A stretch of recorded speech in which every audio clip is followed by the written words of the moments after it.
আমায় বলো কান্না করতেছি? ধুর পাগল, আমি কান্না কেন করব? আমি না মেয়ে মানুষ? আমি না বড় হয়েছি? মেয়েদের তো কান্না করতে নাই। কেন কান্না করব? তুমি ছাইড়া গেছো বুইলা? ধুর, একটু আক্ষেপ তো থাকেই।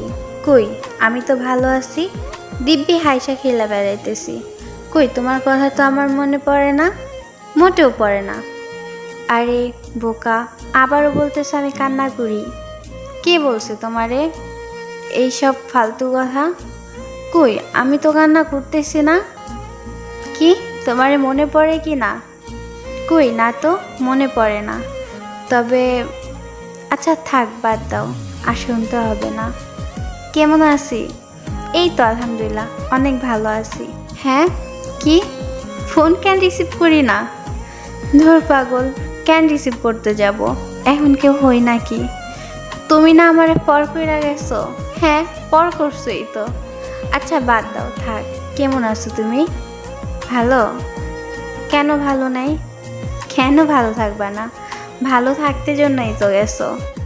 কষ্ট দিছো না? পাইতেছো না কষ্ট? আরও পাবা, এগুলো কিছুই না। এই যে ভিতর থেকে বাইচা থাকতেও যে আমারে জিন্দা লাশ করে দিছো, মনে রেখো। তবে একটা কি শুনো, আল্লাহ ছাড় দেয়, কখনো ছাইড়া দেয় না। কান্দাইছো না? কাঁদবা, তুমিও কাঁদবা। আমার কষ্ট? দূর পাগল, তোমার দেখতে হবে না, আমি ভালো আছি, আমার নিয়ে চিন্তা করো না।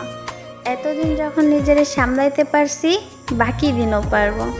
আমার কাউরে দরকার নেই, আমি নিজের জন্য নিজেই যথেষ্ট।